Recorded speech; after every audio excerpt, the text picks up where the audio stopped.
The 1980s. Big hair, leg warmers, and shoulder pads. Televangelists burst onto the scene, preaching with fiery passion and promising miracles. Families gathered around their TV sets, tuning in for messages of hope and prosperity.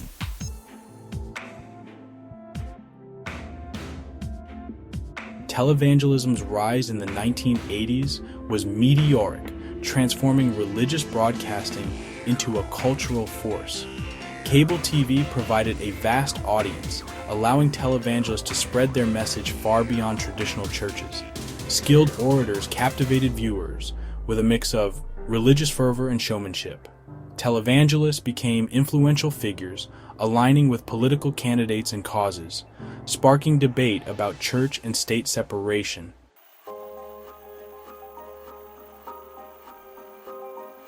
The cable revolution of the 1980s created unprecedented opportunities for niche content, including religious broadcasting. Televangelism found a powerful ally in cable TV, offering round-the-clock access and a dedicated audience. This accessibility broke down all geographical barriers, bringing faith directly into homes. Cable's financial model provided televangelists with a reliable income stream, allowing them to preach without fear of censorship.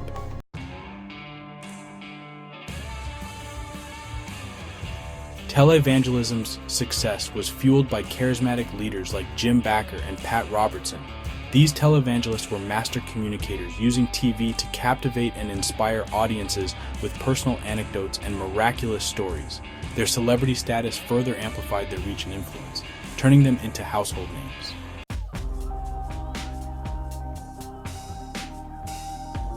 Televangelism aligned with the rise of conservatism in the 1980s, focusing on family morality and personal responsibility. Televangelists played a key role in the moral majority, rallying support for conservative candidates and causes. This convergence of religion and politics propelled televangelism into the national spotlight, raising concerns about church and state separation.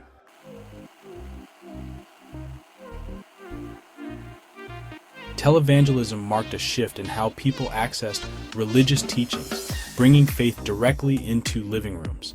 It served as a lifeline for the elderly and homebound, providing a sense of community and belonging. Televangelism challenged traditional religious boundaries, creating a more individualized and accessible form of faith.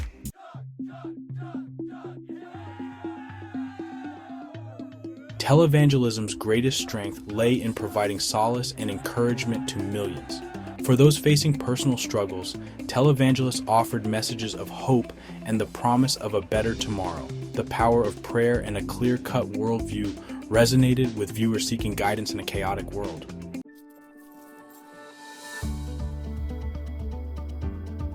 Viewer donations enabled televangelists to fund global missions, humanitarian aid, and the construction of churches and hospitals.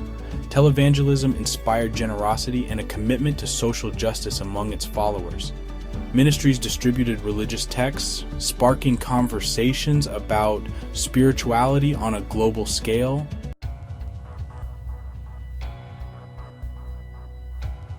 As televangelism rose, whispers of financial irregularities and lavish lifestyles surfaced. Investigations revealed extravagant spending, raising questions about accountability and transparency. Media scrutiny exposed questionable practices, leading to skepticism and distrust among former supporters.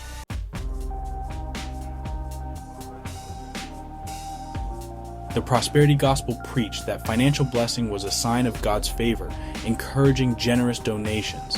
Critics argued that it distorted Christianity's true message, exploiting vulnerable followers.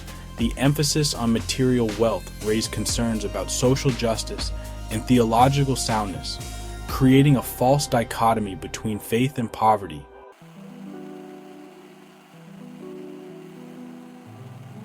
The late 1980s saw televangelism rocked by high-profile scandals. Financial impropriety, sexual misconduct, and hypocrisy were exposed, shaking the faith of millions. Jim Bakker's scandal involved a sexual encounter and misuse of funds, leading to his resignation and imprisonment. Jimmy Swaggart faced his own scandal with a prostitute, resulting in defrocking and a tearful confession on TV.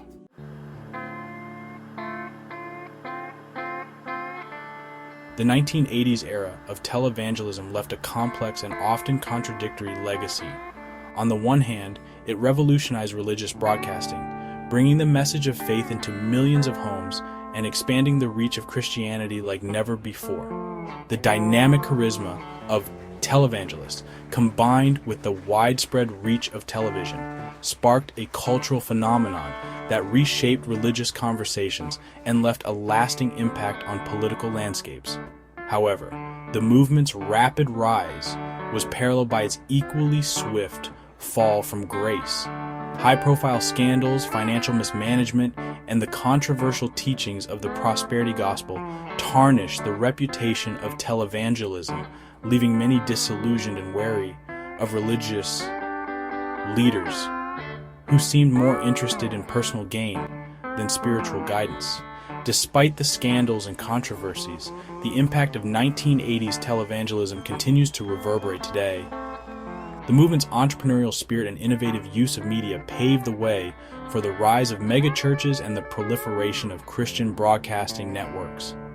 The lessons learned, both positive and negative, continue to shape discussions about the role of media in religion, the ethics of religious fundraising, and the importance of accountability and transparency within religious institutions. The legacy of 1980s televangelism serves as a cautionary tale, a reminder that the pursuit of power, wealth, and influence can corrupt even the most noble of endeavors.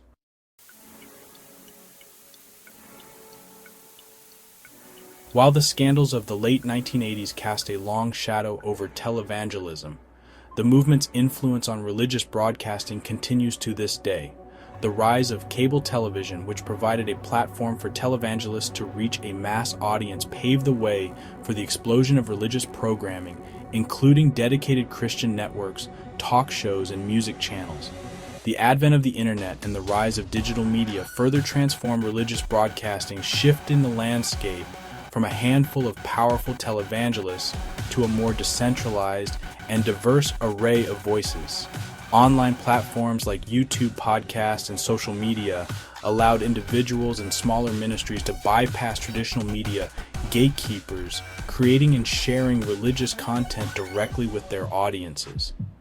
This democratization of religious media has led to a greater diversity of perspectives and theological viewpoints being represented. No longer are viewers limited to the teachings of a select few charismatic leaders. They now have access to a global buffet of religious content, from traditional sermons and Bible studies to contemporary worship music and faith-based films. This shift towards digital platforms also allows for greater interactivity and community building. Viewers can engage in real-time discussions, share prayer requests, and connect with like-minded individuals from around the world. The digital age has fostered a sense of global community among believers, transcending geographical boundaries and denominational differences.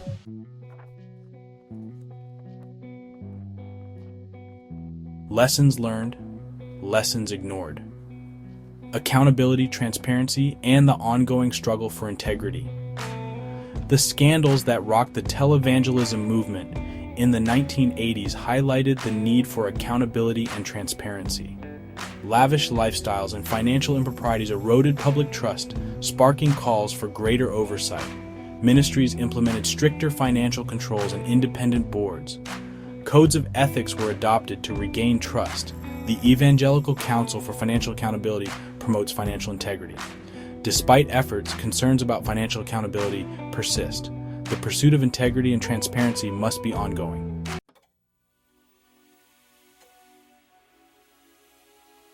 The rise and fall of 1980s televangelism offers a powerful case study in the potential and pitfalls of using media for religious purposes. The ability to reach millions brings tremendous responsibility.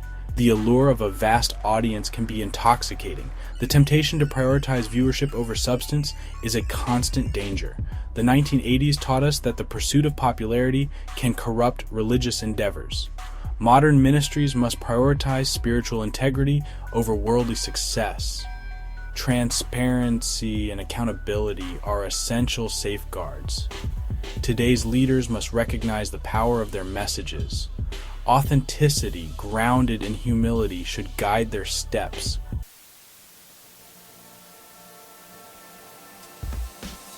The 1980s ushered in an era of spiritual celebrity where charismatic televangelists captivated audiences with their on-screen personas and promises of miracles and prosperity. The lines between faith and entertainment blurred, leaving many questioning the motives and authenticity of those who claimed to speak for God. The danger of this phenomenon, both then and now, lies in the tendency to conflate charisma with spirituality, to equate stage presence with spiritual depth. The allure of captivating personality, a powerful testimony, or a message perfectly tailored to our desires can easily blind us to potential red flags. In an age saturated with spiritual influencers, self-proclaimed prophets, and online ministries vying for our attention, cultivating discernment is more crucial than ever.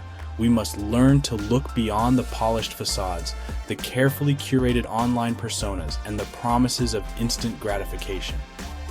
Authentic faith, the kind that weathers storms and withstands scrutiny, is rarely found in the spotlight's glare. It's in the quiet moments of prayerful reflection, in the messy realities of serving others, and in the humble pursuit of truth that we discover the genuine article. Let us approach the modern religious landscape with a healthy dose of skepticism, seeking substance over style, integrity over image, and a faith that resonates with the depths of our being, rather than the fleeting desires of our ego.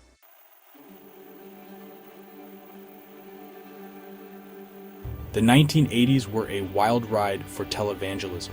It was a time of explosive growth and unprecedented reach. Millions tuned in, seeking solace and inspiration. However, this golden age had a dark side. Scandals revealed hypocrisy and greed, shaking the movement. Televangelism's legacy is a mix of good intentions and cautionary tales. It showed media's power to spread the gospel and offer hope, but also expose the dangers of unchecked ambition and the allure of wealth. The 1980s forced us to confront uncomfortable truths about faith and power. It reminded us that even charismatic leaders are fallible and that scrutiny is essential. The question remains, did televangelism do more harm than good? The answer is complex and multifaceted. It sparked vital conversations about religion's role in public life and the ethics of fundraising. These conversations continue to shape our engagement with faith and media today.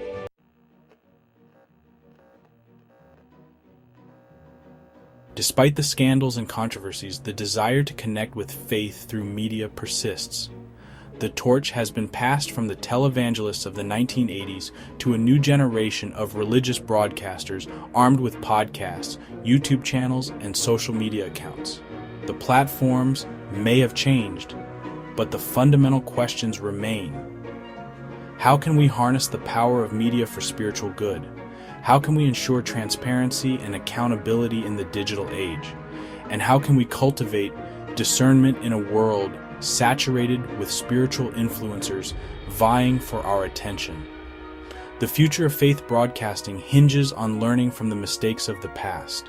It requires a commitment to ethical conduct, transparency in financial dealings, and a willingness to prioritize spiritual integrity over worldly success. It demands that we engage with media critically, questioning motives, seeking substance over style, and recognizing that true faith is often found not in the spotlight's glare, but in the quiet spaces of humble service and authentic connection. The 1980s may be long gone, but their lessons continue to resonate as we navigate the ever-evolving landscape of faith and media. Let us proceed with wisdom, discernment, and a steadfast commitment to seeking truth, authenticity, and a faith that inspires us to live lives of integrity, compassion, and purpose.